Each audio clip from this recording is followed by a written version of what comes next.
Well, Hear Your Song is a non-profit organisation that empowers children and teens with serious illnesses and complex health needs to make their voices heard through collaborative songwriting. And we've got two of the founders, Dan Rubins and Rebecca Brudner, on with us, as well as a child participant, Jazlyn. Good afternoon, everybody. How are you doing? Thank you so much for having us. Yeah, I'm great, thanks. How's everybody in America? Doing well over here. Yeah. Great. So how does Hear Your Song actually work? Yeah, so Hear Your Song partners with children's hospitals and other nonprofit organizations and camp programs that all serve kids with a wide variety of diagnoses, both physical health diagnoses and mental health diagnoses. And what we do is we help kids write songs about anything they want, ranging from pasta to what it's like to live with epilepsy, really whatever they want to write about. We describe it as a kid-driven process. So we let kids really take the lead on telling us what it is they want to share with the world and how they want to share it and how they want to tell their story through song. And what benefit do you think it has for a child to write a song? I think, I'm sure Jazlyn can speak to this as well, but I mean, as a person who uses music every day to express myself and to work through my feelings, but also to celebrate things, and it brings me joy, and it basically, I feel like I can express my full range of emotions through music. And so I think for kids at any stage of life, music is a really powerful tool to get to express yourself. And I think also, as Dan explained, it's a really kid-driven process, and our goal is to be here to empower kids. It's in our mission, right? So really enabling them to share whatever they want to share and have complete creative control over that process. But I feel like Jazlyn probably is the best person to speak to the impact of that. Yeah, I agree with Rebecca. It's definitely an amazing coping mechanism, especially if you're like a kid who's like in and out of the hospital a lot, or like has a serious illness, which is what Hear Your Song is about, helping kids with serious illnesses. Yeah. And how many of the children involved, because you say it's very much kid-driven, how many of them have experience in writing songs, if any? I would say probably the vast minority do. Most kids are coming to us with no songwriting experience, and many without really any musical background, and are sort of discovering songwriting and expressing themselves through music for the first time.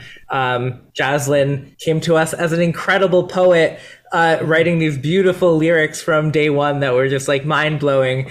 And then we really worked with her to build all these different musical decision muscles as we've sort of crafted multiple songs with her and supported her in coming up with all these incredible musical ideas and collaborating with composers and things like that. Yeah. And how do you help them? Because presumably if they've never written a song before, they're going to find it quite hard, aren't they?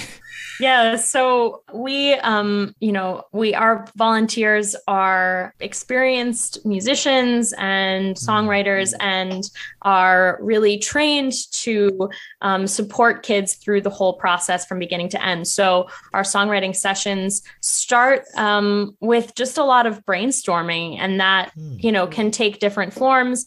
Often it's volunteers asking questions and just really kind of starting to get the creative juices flowing. But part of what is so great about Hear Your Song, maybe compared to if you were to take a songwriting course or something like that, is that we really believe that songs can take many forms. They don't have to be, verse, chorus, bridge, chorus. They can look like all kinds of different things.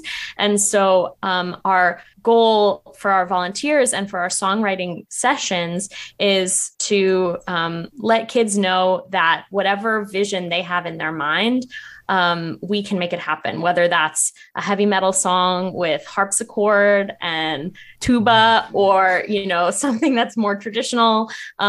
We have the ability to sort of bring that to life.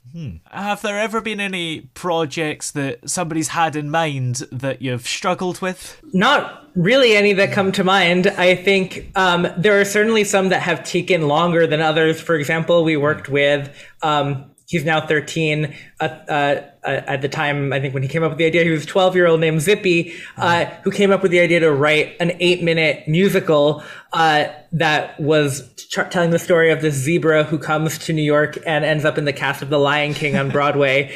And we ended up getting a lot of the original cast of The Lion King on Broadway to participate in recording this and bringing it to life. And that process was pretty extensive.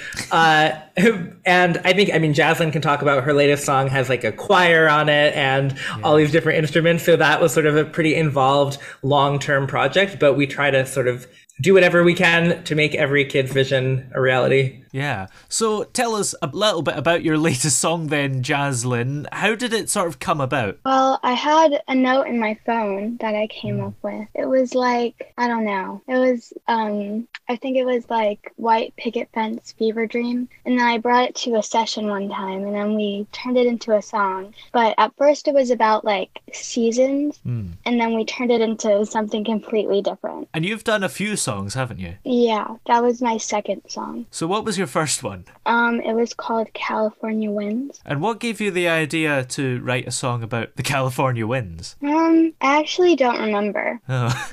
Yeah. Well, I think I was there at that songwriting session, Jazlyn. And this one thing that I love about Jazlyn's writing in general, and I think this was true for both of her songs, was that it's very often, I think she starts with these images, right? Like White Picket Fence, Fever Dream.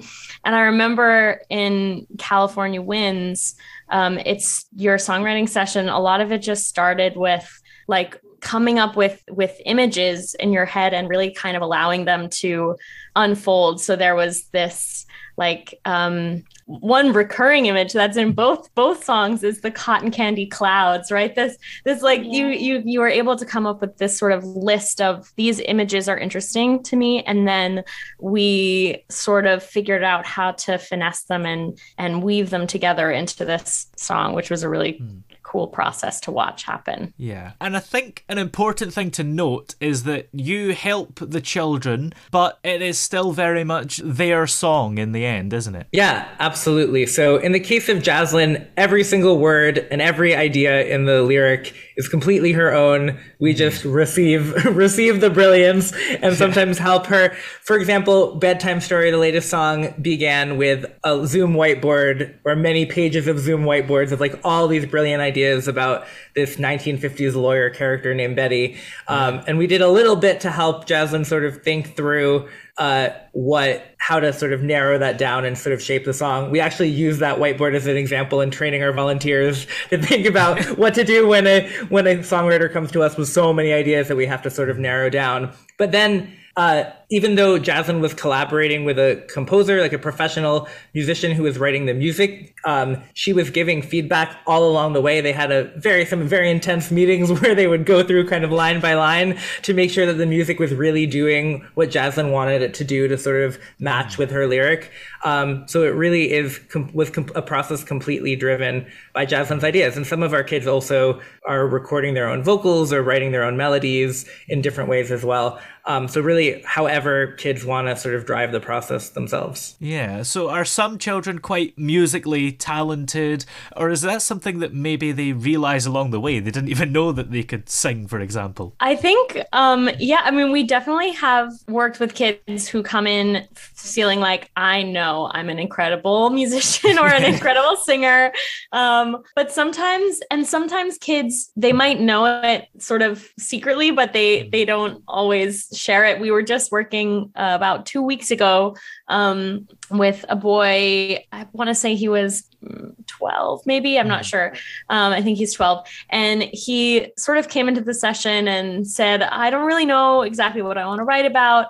I think I want to write a song about mental health, but he was sort of sheepish about it. By the end of the session, he had written these incredible lyrics and then sort of out of nowhere sang the entire melody himself all the way through, had a great voice, had a great sense of rhythm, and totally took us by surprise because he didn't sort of come in saying, I'm a singer and I want to do this. He just gradually became more and more comfortable and confident to where at the end of the session he was like belting out the whole thing. So it was great. And another thing as well is that I don't know how long this has been going, but has a lot of it been done online because of COVID and maybe just the fact that you all live far apart? Does that make things harder because you can't sit around the same table? Yeah, I mean, I think it actually often makes things easier in the sense that we can, we are able to work with kids really whenever they're free. So like we can reach out to Jazlyn and her family and say, when do you want your next session to be? And we can have volunteers join from wherever they are. And we have that sort of flexibility. And it also means that Jazlyn's part of a peer songwriting group where she's meeting with kids from California and from Wisconsin and from Georgia, and they're all in different places, but they're able to connect and share their ideas together. It also means that we can train and mentor volunteers from wherever they are and sort of be in their sessions and not sort of send them off on their own without any sort of guidance and support. We're planning to do a lot more in-person things this summer, wherever we have sort of groups of our volunteer communities, but we're also really excited to continue reaching families virtually. Yeah. And Jazlyn, what would you say has been the highlight for you? What have been your favorite parts of this whole experience so far? That's a great question, actually. It's a hard question too, because all of it is pretty amazing. Probably like the peer songwriting group, because I get to like meet other kids and see what their process is like. Yeah. And I think that's pretty cool. That's the thing. Do you have regular meetups with some of the other participants? It's really just like whenever we're free. So like we just like figure it out. Yeah. And have you learned anything from the other ones in particular? That we all have extremely different ways of doing things. That's true, isn't it? And I suppose for you guys, do you have to adapt your way of teaching, if you like, for different people? Yeah, I think one of the things that I say constantly whenever we have a new volunteer leading a session for the first time, almost inevitably I say, sessions don't normally go like this, or like, I've never had a session that went like that before, because really every session is completely different. Because if you're really modeling your session after an individual child or teenager's imagination and just following them, no two sessions will be alike, because we really don't have a formula. It really is just sort of, we have a goal, which is to write a song, but then that can look so different for so many people. As Jazlyn said, every kid's process is different. So yeah, it's a challenge, but I think it's really what makes it fun and sustainable and joyful. That I mean, I did 2 sessions this morning back to back, and like they were both equally delightful and completely different from each other. And you never get bored of that, because it's never the same thing twice. Yeah, absolutely. And just quickly, how did this idea actually come about? I mean, whose idea was it? Was it both of yours, or? I think it was Dan's initial seed of an idea. So Dan, do you want to tell us? Sure. Rebecca was involved very shortly thereafter, so I can hand it off to you in sentences. But it really came about initially. We were at an undergraduate together, and I was really looking for ways to bring together a musical community on our campus that wasn't just competitive. Like I was a composer, and I felt like there were limited opportunities for composers, and wanted to find ways for musicians and singers to collaborate and use their music for good and pool their talents rather than sort of pitting their talents against each other. And I had a little bit experience as a young kid in a class that partnered with a local children's hospital, and got to meet kids in that community. So that was sort of the first thing that came to mind as a community we could partner with. And then I reached out to people like Rebecca right away. And she immediately leapt on this as an opportunity to sort of bring her friends and communities and talents into play.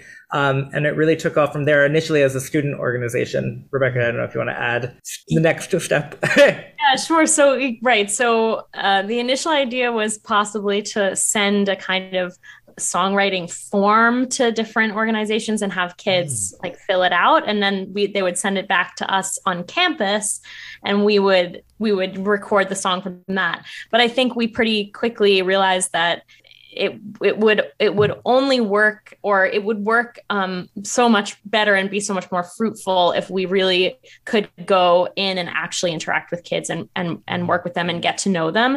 And so then it just developed from there. A few of us trained as hospital volunteers, and we started working in person with a local children's hospital. And then in 2020, when we sort of started to think about the kids that we work with, and everyone was feeling really isolated, and we just felt like the programming was so necessary. And so we really took the leap and launched as a national nonprofit and started working virtually, and it's just really exploded from there. Well, where are we able to hear your song everywhere? Yeah, so anyone can visit www.hearyoursong.org, where you'll find links to our YouTube channel and our social media, and you'll also be able to make a donation if you'd like to support our programs, which are entirely free of charge for our families that participate in our programming.